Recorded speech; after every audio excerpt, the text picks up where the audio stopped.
છો? ઘરે બેઠા મજામાં છો? સરસ. ચાલો બધાએ શાંતિથી લેસન કરતા હશે, વાંચતા હશે, કારણ કે હવે પછી આપણી બોર્ડની પરીક્ષા મે મહિનામાં જાહેર કરી દીધી છે. એટલે આજથી 5 મહિના તમને વાંચવાના મળી જાય છે. એ પ્રમાણે આયોજન કરી આગળ વધતા રહેવાનું છે. આજે આપણે આ વિડિયો લેક્ચરમાં ભારતમાં ઉત્પાદન ઉદ્યોગો વિશે શીખતા હતા, તેમાં ઇલેક્ટ્રોનિક ઉદ્યોગની માહિતી મેળવીશું. ઇલેક્ટ્રોનિક ઉદ્યોગ એ આપણે જાણીએ છીએ કે ભારતનો એક મહત્વપૂર્ણ ઉદ્યોગ છે. જેમ આપણે કહીએ છીએ કૃષિ ક્ષેત્રે હરિયાળી ક્રાંતિ આવી, દૂધ ઉત્પાદન ક્ષેત્રે શ્વેત ક્રાંતિ આવી, માર્ગ બનાવવાની જે ક્રાંતિ છે તે માર્ગ ક્રાંતિ થઈ, એમ ઇલેક્ટ્રોનિક ઉપકરણો બનાવવા માટેની જે ઉદ્યોગ સ્થપાયો તેને સંચાર ક્રાંતિ લાવી દીધી. સંચાર ક્રાંતિનો મતલબ શું છે? સંદેશા વ્યવહાર માટેના ઉપકરણો. અને આ સંદેશા વ્યવહાર માટેના ઉપકરણો ઇલેક્ટ્રોનિક ઉદ્યોગમાં બનતા હોય છે. આ ઉદ્યોગમાં ઇલેક્ટ્રોનિક ઉપકરણો એટલે કે સંદેશા વ્યવહારના ઉપકરણો ક્યારથી આપણે ત્યાં શરૂઆત થયા તો ઈસવીસન 1905માં. એક છે રેડિયો સેટ અને બીજું છે ટેલિફોન. આ બંને ઉપકરણો જે છે એ બંને ઉપકરણો તે સમયે શરૂઆત થયા અને ત્યાર પછીથી આપણા દેશની અંદર ઇલેક્ટ્રોનિક ઉપકરણો આવા રેડિયો અને ટેલિફોન જે છે એ ટેલિફોન મોટા પાયા પર ઉત્પાદન થવા લાગ્યા. પણ આપણે જાણીએ છીએ કે આપણા દેશની અંદર એ સમયે અંગ્રેજોનું શાસન હતું. તો એ સમયે અંગ્રેજોએ આ ઉદ્યોગને વધુ પ્રોત્સાહન નહોતું આપ્યું. પણ આઝાદી પછી, ભારતને જ્યારે આઝાદી મળી ત્યાર પછી 1956માં બેંગ્લુરુની અંદર આ ઉદ્યોગને વેગ આપવા માટે, આ ઉદ્યોગમાં આપણી જે જરૂરિયાતો છે આપણે વિદેશમાંથી લાવતા, એ વિદેશમાંથી લાવતા અટકાવવા માટે અને આપણા દેશની અંદર એના ઉત્પાદનો થાય એના માટે 1956માં બેંગ્લુરુમાં ભારત ઇલેક્ટ્રોનિક લિમિટેડ બેલની સંસ્થા સ્થપાઈ હતી.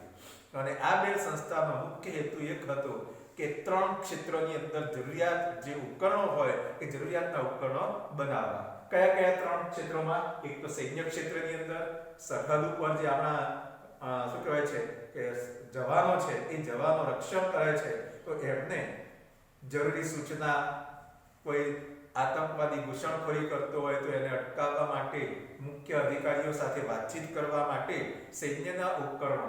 બીજું છે આકાશવાણી. આપણે ઘર બેઠા એક જ જગ્યાએથી પ્રસારણ થાય અને દરેકના ઘરે ઘરે આપણે રેડિયો સાંભળી શકતા હતા, તો એ રેડિયો સેટના ઉપકરણો. અને બીજું છે હવામાન વિભાગના ઉપકરણો. હવામાન વિભાગ પણ આપણે જાણીએ છીએ કે લાંબા ગાળાની આગાહી કરે છે. દૂરના જે ક્ષેત્રો હોય એ દૂરના ક્ષેત્રોમાં થતી ગતિવિધિઓની માહિતી મળે છે.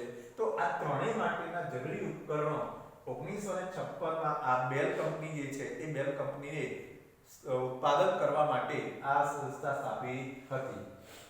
ત્યાર પછી મોટા પાયે ઉપકરણોની જરૂર પડી એટલે આજેનો મતલબ છે વર્તમાન સમયમાં ISRO, Indian space research organisation. બરાબર યાદ રાખજો, ISRO નું આખું નામ શું છે? Indian space research organisation. આ સંસ્થા સાથે સહયોગ કરી, કઈ સંસ્થા?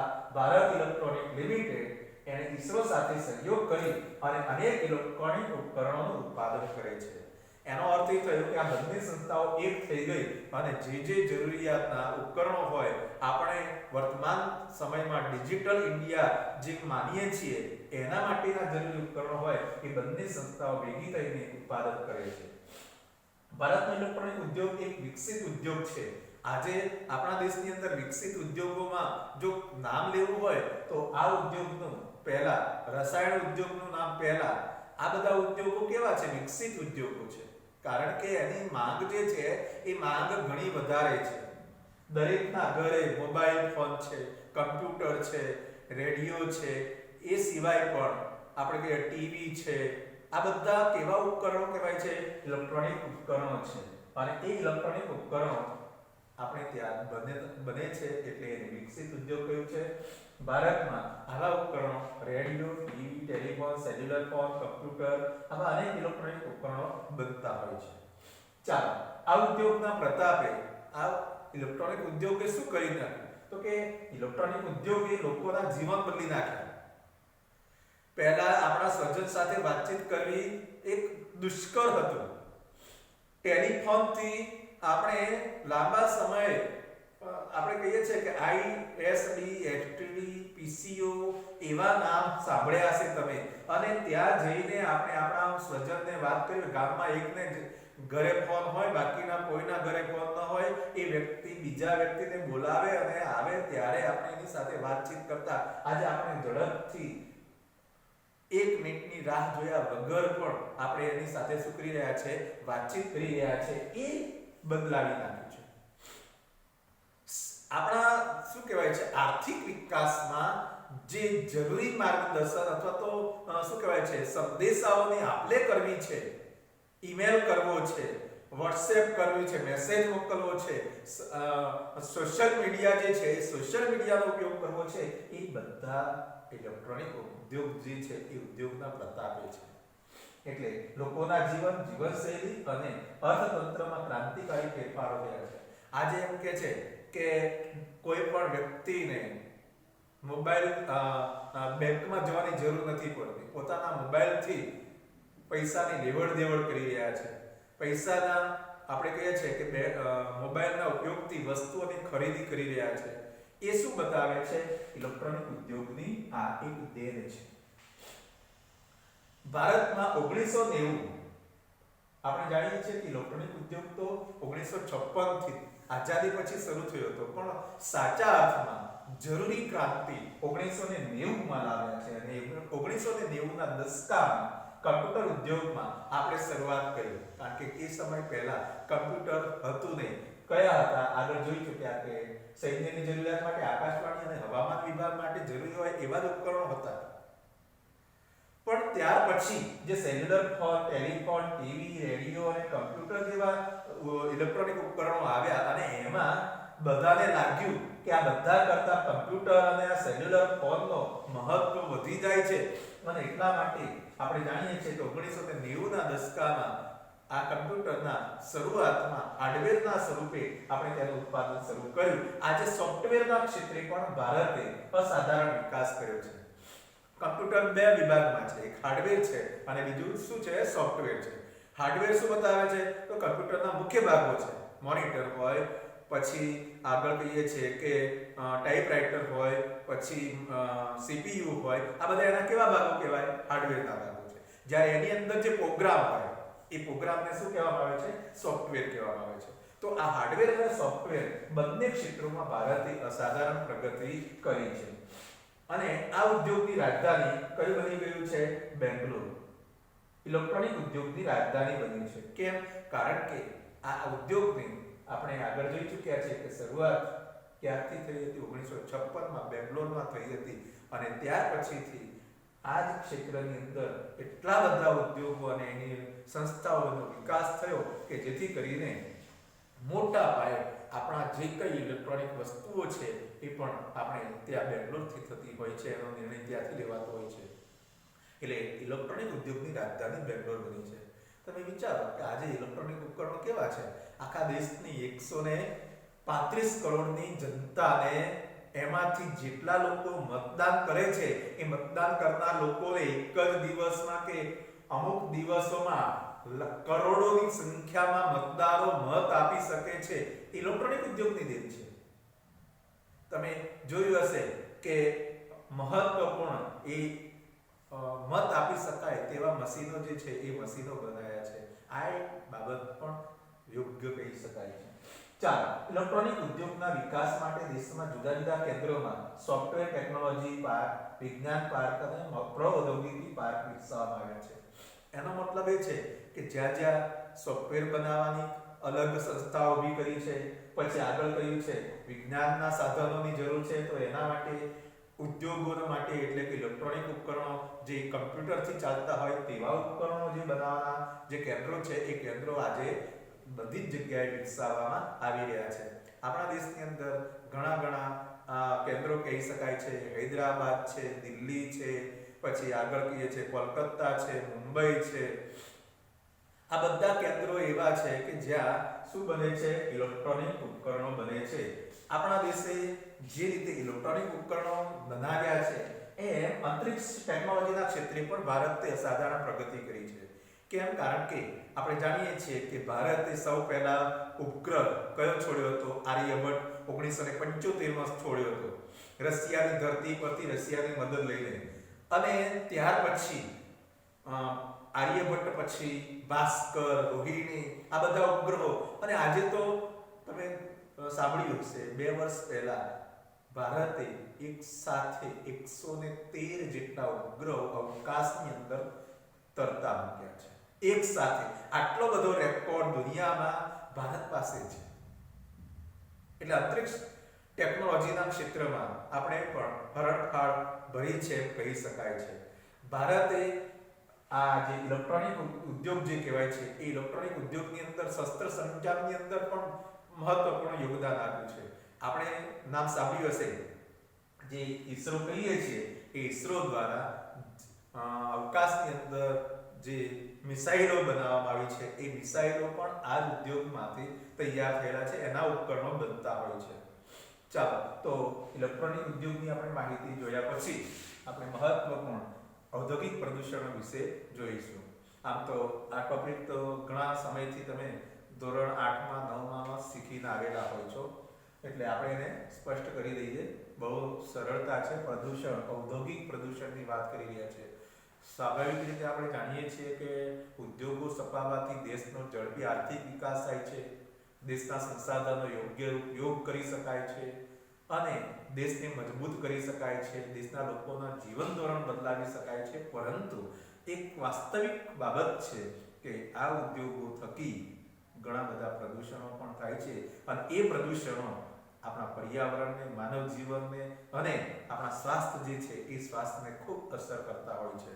તો ચાલો એવા ઔદ્યોગિક પ્રદૂષણો વિશે આપણે માહિતી મેળવીએ. આમ તો પ્રદૂષણનો અર્થ તમને ખબર જ છે. પ્રદૂષણનો અર્થ થાય છે પર્યાવરણના ઘટકો દૂષિત થવાની ક્રિયાને શું કહેવામાં આવે છે? પ્રદૂષણ કહેવામાં આવે છે. પ્રદૂષણ શું કહેવાય છે? પર્યાવરણના ઘટકો. પર્યાવરણના ઘટકો કયા છે? તો કે મૃદાવરણ છે, જલાવરણ છે, વાતાવરણ છે, જીવાવરણ છે. કેટલા આવરણ છે? 4 આવરણ. મૃદાવરણ, જલાવરણ, વાતાવરણ અને જીવાવરણ. આ ચારે 4 આવરણોને શું થાય છે? તો નુકસાન પહોંચે છે. એની જે શું કહેવાય છે કુદરતી જે ગુણવત્તા હોવી જોઈએ તે ગુણવત્તા જળવાતી નથી. એટલે આ પ્રદૂષણો જે છે એ પ્રદૂષણોની આપણે ચાર કરીશું. ઉદ્યોગોએ ઉત્પાદન કર્યું છે, પણ સાથે સાથે આ 4 પ્રકારના પ્રદૂષણો પણ ફેલાયા છે. હવા પ્રદૂષણ, જળ પ્રદૂષણ, ભૂમિ પ્રદૂષણ અને ધ્વનિ પ્રદૂષણ. હવા પ્રદૂષણમાં તમે સાંભળ્યું હશે કે મોટા ભાગે વાહનો, ઉદ્યોગો અને યંત્રોમાં ઘણા કોલસો અને અન્ય જે ઉત્પાદન એના જે ઈંધણનો ઉપયોગ કરવામાં આવે છે અને એ ઈંધણનું બળતણ થવાથી, એ ઈંધણ બળવાથી પર્યાવરણની અંદર મોટા પાયે કાર્બન ડાયોક્સાઇડ અને sulphur dioxide, carbon monoxide, methane આવા ઝેરી વાયુઓ ખૂબ જ મોટા પ્રમાણની અંદર ફેલાય છે. અને એ મોટા પ્રમાણમાં ફેલાતા આપણા જે વાતાવરણના જે મુખ્ય જે વાયુઓ છે, મુખ્ય વાયુઓ કયા કયા મુખ્ય વાયુઓ છે? તો કે નાઇટ્રોજન વાયુ છે, એના પછી ઓક્સિજન વાયુ છે. આ બધા વાયુઓ જે છે એ બંને વાયુઓ એટલા માટે મહત્વ છે આપણા માટે કે વનસ્પતિનો, છોડનો વિકાસ માટે નાઇટ્રોજન જરૂરી છે. આપણા માનવ જીવન અને અન્ય વનસ્પતિ માટે કોણ જવાબદાર છે? તો કે ઓક્સિજન જવાબદાર છે. તો આ બંને વાયુઓ મોટા પ્રમાણની અંદર આવા ઝેરી વાયુઓ ભળી જવાથી પ્રદૂષિત બન્યા છે.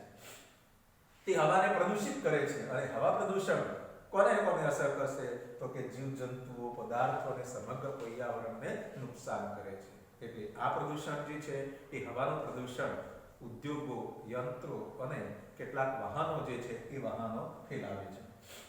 આપણે જાણીએ છીએ કે જળ પ્રદૂષણની વાત કરીએ. જળ પ્રદૂષણ અને ભૂમિ પ્રદૂષણ. તો ઔદ્યોગિક કચરાવાળું પાણી જળ પ્રદૂષણ ફેલાવતા હોય છે. મોટા પ્રમાણની અંદર ઉદ્યોગો સ્થપાયા હોય છે અને એ ઉદ્યોગો શું કરે છે? તો પોતાને ઉપયોગમાં આવે તેવું પાણી ઉપયોગમાં લે છે અને ઉપયોગમાં લીધેલું પાણી, રસાયણવાળું ગંદુ પાણી કાં તો ગટરો દ્વારા અથવા એની અંદર જમીનની અંદર એ પાણી ઉતારતા હોય છે અને એના કારણે એ જળ પ્રદૂષણ થાય છે. ઘણા બધા કારખાના ઉદ્યોગો સરકારી નિયમોને અવગણીને દૂષિત થયેલા પાણીને નદીમાં વહાવી દે છે. મોટા પાયે જીપીસીબી નું તમે નામ સાંભળ્યું હશે, ગુજરાત પોલ્યુશન કંટ્રોલ બોર્ડ. અને આ ગુજરાત પોલ્યુશન કંટ્રોલ બોર્ડ એટલે કે ગુજરાત પ્રદૂષણ નિવારણ તંત્ર, અને એ પ્રદૂષણ નિવારણ તંત્ર એક આંખ આડા કામ કરી રહ્યું છે. એટલે સરકાર જે નિયમો બનાવ્યા છે, આ સંસ્થાએ જે નિયમો બનાવ્યા છે, એનો કોઈ અસરકારક શું નથી થતો, અમલ નથી થતો, અને એના કારણે આજે આ પાણીનું પ્રદૂષણ ફેલાઈ રહ્યું છે. તમે તાપી નદીની વાત કરી છે કે તાપી નદીમાં કેટલું ગંદુ પાણી છોડવામાં આવી રહ્યું છે, અને એના કારણે શું થશે તો આપણને જ અસર થવાની છે. એ નદીનું પાણી આપણે પીવામાં ઉપયોગમાં લઈએ છીએ, એટલે નદીઓ અને બીજા જળ સ્ત્રોતોનું પાણી ખૂબ જ શું થઈ રહ્યું છે, દૂષિત બની રહ્યું છે. ત્રીજી વાત કરીએ, અવાજનું પ્રદૂષણ. આ પ્રદૂષણ છે ને બહુ ગંભીર છે. કેમ? કારણ કે આજે આપણે બધાને ઊંચા અવાજ સાંભળવાની ટેવ પડી ગઈ છે. કેમ? કારણ કે જે શાંત સ્વભાવથી અથવા તો શાંત અવાજથી સાંભળવું હોય એ નથી ગમતું. કેમ? કારણ કે આપણો આજુબાજુનો જે માહોલ એવો થઈ ગયો છે, પ્રદૂષણ વાળો ઉભો થઈ ગયો છે, જેથી કરીને એ આપણે સાંભળી શકતા નથી. તો કેટલાક ઉદ્યોગોમાં અવાજ થાય છે. મોટા ધારો કે કાપડ ઉદ્યોગની ફેક્ટરીઓ હોય છે, મિલો હોય છે, તેનો અવાજ હોય છે, રસ્તા ઉપર ચાલતા વાહનો હોય છે, તેનો અવાજ હોય છે. તો એ બધાને કારણે અવાજ પેદા થાય છે. પરિવહન સાધનો પણ અવાજ પેદા કરે છે. આવા મોટા યંત્રો અને જૂના થઈ ગયેલા મશીનો કર્કશ એટલે સાંભળી ન શકાય તેવો ખરાબ મોટા અને તીવ્ર અવાજ લોકો માટે શું બની જાય છે, અસહ્ય બની જાય છે. અને એના કારણે આવા વધુ પડતા અવાજથી પ્રદૂષણ થાય છે. કઈ અસર થાય છે તો કે માનવીને બહેરાશ આવી શકે છે. બીજું, અતિશય ભગાડને કારણે માનવી માનસિક તાણ અનુભવે છે. આમ આ જે અવાજનું પ્રદૂષણ છે તે પણ આપણા માનસિક સ્વાસ્થ્ય ઉપર અસર કરે છે. તો વિદ્યાર્થી મિત્રો, આપણે આ બે ટૂંક નોંધો જોઈ. એક છે ઇલેક્ટ્રોનિક ઉદ્યોગ અને બીજા છે ઔદ્યોગિક પ્રદૂષણો. આ બંને પ્રશ્નો અતિ મહત્વના છે. બોર્ડની પરીક્ષાની અંદર એ પૂછી શકે તેવા છે. તો વિદ્યાર્થી મિત્રો એને પાકા કરી નાખજો. અત્યારે તમારો સમય છે. વિડીયો જોયા પછી દરેક વિદ્યાર્થીઓએ કમસે કમ આને પાકા કરીને એક વખત મૂકી દે તો પછી તમારે રિવિઝન જ કરવાનું રહેશે. તો મારી એવી આશા છે કે આ જે કંઈ માહિતી આપું છું તે દરેક વિદ્યાર્થીઓ એને તૈયાર કરશે. હરિઓમ.